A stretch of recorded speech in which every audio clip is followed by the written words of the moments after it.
Hey there, welcome back. So, it's a week since Charlie was murdered, and I've been thinking, we've been looking at the Charlie Kirk situation the wrong way, and here's why. First, and that's point number one, the us versus them temperature or conversation that we've been having for the last week is actually not the right way to honor Jesus and honor Charlie. The Bible tells us that this is a spiritual war. We don't fight against people, flesh and blood, but we fight against really evil spirits. And of course, people yield to those spirits, but the people should not be our focus. Our focus should be on these demonic spirits. It's gratifying at some level to see a person, a meat sack, if you want to call him that, feel pain because it kind of justifies or it validates the pain you're feeling and the fact that you're inflicting more pain to someone else that that you see as an enemy kind of temporarily numbs the pain, but the pain never goes away because deep down you know that you're not fighting the right person. We're fighting against dark evil spirits. And Charlie would not have wanted us to have that posture. Okay. So Charlie always showed us how to live in a conciliatory way, how to debate in a conciliatory way, be polite. And I know that there's been a lot of conversation online. Okay, like it's on. Where we're not going to cede any more ground, and there's a lot of furor online concerning how the people who are essentially under the sway of demonic spirits have rejoiced about the brutal murder of a father, husband, and a leader in the conservative movement. And of course, the reaction we saw globally over the last 7 days shows that this wasn't a leader just for the American people, but he was a leader in the conservative movement globally. Now, to honor his memory, we all have to ditch the us versus them mentality and strategy. Now, does it mean that you don't do what is necessary in order to make sure that the party that is yielding more to these dark spirits don't get back into office or don't get control of the government? No, it simply means that your attention has to turn to the dark spirit so that you can speak charitably with these people who support these policies and principles without demonizing them. Okay, now that is going to be very hard to do, and that is why you need to, more than ever before, go back to a place of prayer. There is a lot of prayer that needs to happen in this season, and if you are one of those who has decided to rededicate your life to Jesus and go back to church and so on, discover prayer, learn how to pray, learn how to forgive, so that you don't carry this burden of the whole us versus them spirit. Number two, shock at the lies. At first, I was shocked at how blatant and how brutal the lies were, and you could hear it in my videos in the follow up to Charlie's murder. But one of the things that I have come to learn is that these people in the media lie for a living. They get paid millions to lie. And so it should not shock us by now that after everything we've seen over the last 15 years, that they would continue to promote lies with a straight face, expecting you to believe it.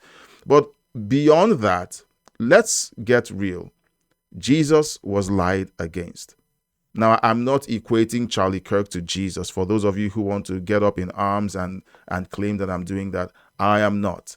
I'm simply pointing out that Jesus said that as his disciples, they hated him and they will hate us. That means that if they lied about him and his teaching, they will lie about us. So Jesus was lied against while he did his earthly ministry, and his enemies used those lies as a pretext to crucify him. What do we see with Charlie? He was, it's a bad thing that he was assassinated, but he was a misogynist. He was this and the other. That's what the enemy does. Remember, point number one, we fight against spiritual beings that are evil through and through, and they simply use people. So these people are simply channeling the vile, evil thoughts that they have towards you and I. Now, after Jesus was resurrected from the dead, because some of us are like, okay, fine, let's move on. But they won't let it move on. Why is that? Because now that they see that there is a global movement in honor of Charlie Kirk, they need to continue telling the lies to try to dissuade people from becoming the change that Charlie had been talking about for years. After Jesus was resurrected, the Jewish leaders spread lies that his disciples stole his body. And they paid a lot of money to make sure that those lies went out. It reminds you of the media. They are paying millions to tell all of these lies, to let everyone know that Charlie wasn't as great as, they say he was, that he wasn't all that he lied. I see it in my comment section, and my response to those comments is, do a video with full clips of everything that you say Charlie claimed or said that offended you. Do a full clip of the video of the debate. Don't clip anything out, and then do a video reaction to it, and then send it to the comment section, and let's all see that you're correct. I've had a range of replies from, I'm not, it's not my job to create content. I'm just going to criticize your content, all the way, down to insults and storming off the comments section. So let's give the right answers to these lies, and that is prove that these lies are true. Jesus tells us that they hated him, they will hate us. And you know what? They will also lie about us. They will lie about us. They will take my videos, they will twist it, and then they will say that I said something that I never did. Let's understand that it was easy for that to happen in the first century. It was very easy because the people depended on the educated leaders for the truth, but it's not the same today. And that's the baffling thing. People still depend on the mainstream media. They depend on these thought leaders, the intelligentsia, to give them the truth. We're sending our kids to colleges where they're getting brainwashed and indoctrinated. So that maybe I'll do a video about that another time. However, what I think is that today, the people who still listen to the news without doing their own research are, in a really bad place, because in the first century, it was understandable. Information wasn't spread. It was located only at the very tippy top of society. But now you have access to millennia of knowledge and wisdom. You can't be that misinformed. Do your own research. Don't let them tell you lies about people you've never met. Find out for yourself what they said and figure out what you're supposed to do next. If you're on the left or if you're on the right, do your own research.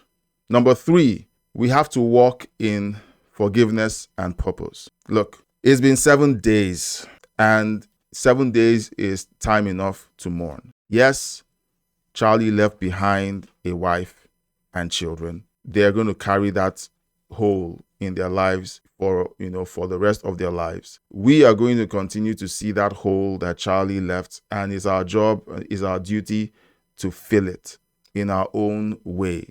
All right? You need to walk in forgiveness and purpose. Why forgiveness? You can't help people you hate. You can't help people you hate. You think that these people out there who are celebrating and rejoicing over the death of Charlie Kirk are people who are well? These are mentally sick people. Jesus said that the sick are the ones who need a doctor, not the ones who are healed. It's not an insult to say that someone is sick when they are sick. It is not normal for you to dance about the murder of a man, a father, a husband, a friend. It is not normal for you to step into the place of mourning where people are mourning the death of their friend or mentor and simulate the bullet and blood gushing out of your neck and mocking them while they are in mourning. They are sick people. Forgiveness doesn't mean that these people don't get consequences, because sometimes people need consequences to wake them up from their delusions. And so for what's going on with people getting fired, that's fine. I don't mean forgive and let people just carry on without consequences. I don't mean that. But in your heart, forgive them, release them. Don't carry that burden on your heart. It's going to kill you. Forgive them, release them. If you don't know how, and you honestly say, I want to forgive them, but I don't know how, then pray. Talk to a minister. Talk to a Christian who you think should know the answers, and learn how to pray, asking God to help you forgive. Because without that, you can't step into your purpose. Remember, I said number 3, forgiveness and purpose. We have to walk in forgiveness and purpose. Some of these people are not going to take your help, even when you try to. So I'm not asking you to insert yourself in a toxic place where people who don't want help or think they need your help, get very violent against you. No, simply move on. All right. And I would like to recommend that you tame your tongue. Tame your tongue. Don't be harsh in your speech. Last week, I raised my voice. I was angry. Look, we all went through the stages of grief. I was angry. I raised my voice. I said things, and I tried to make sure that I didn't say anything I shouldn't say. But maybe I did, maybe I didn't. But it's time to calm down. Tame your tongue. Don't be harsh in your speech. Now, of course, there will be times. I'm not asking you to do anything that is, unrealistic. There will be times when you're having conversations where you will need to raise your voice to really point out the fact that what these people are thinking and doing is evil. And we need to call out evil. And sometimes our passions will run high and we say, this is evil. But the Bible says that we should be angry, but sin not. So let's tame our tongue. The biggest win for Jesus and Charlie is to discover and walk in your purpose.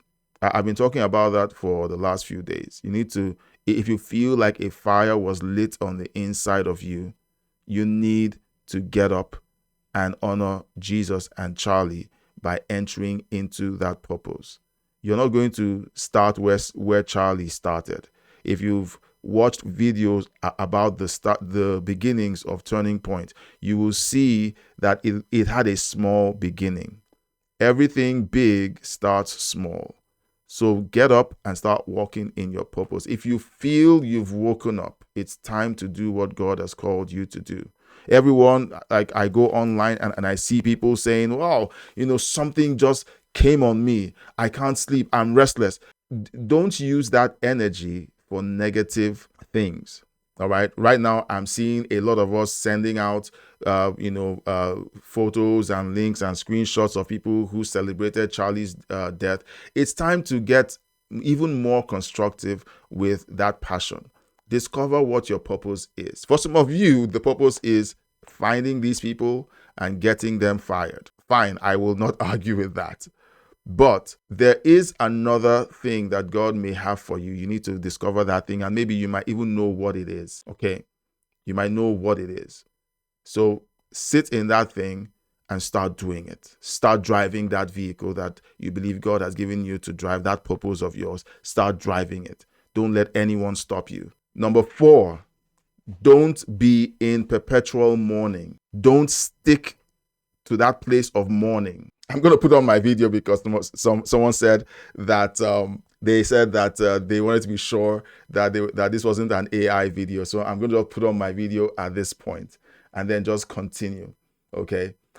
So don't be in perpetual mourning. It's 7 days already. Okay.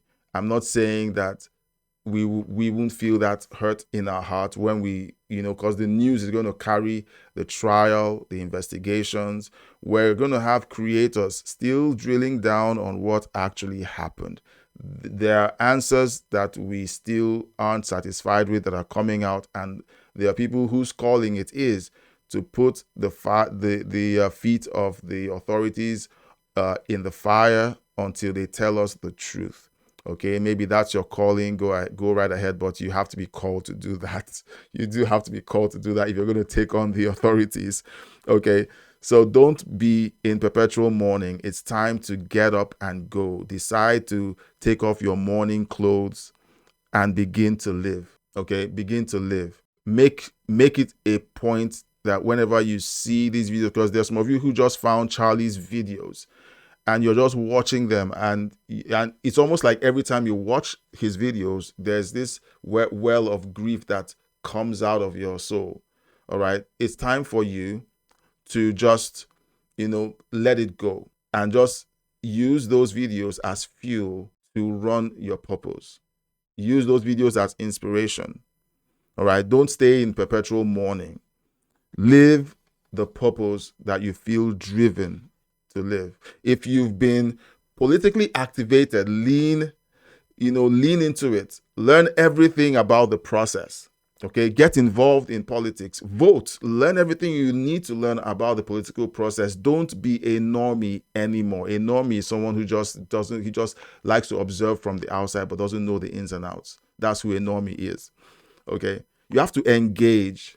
Okay, engage online. This is important. For years, I've heard people, on the conservative side, especially in church, stay away from social media, don't get online. And then we've ceded the battlefield to people who don't have wisdom. Get online, create content. I am advocating for every conservative to start creating content. I know that's extreme, but every conservative has to start creating content. Take polls. The news houses will come up and say how they are making these assumptions based on polls and so on. Okay, take polls. Don't avoid these polls that come up and you're like, I'm too busy, because they tell you on CNN this poll and that poll did this.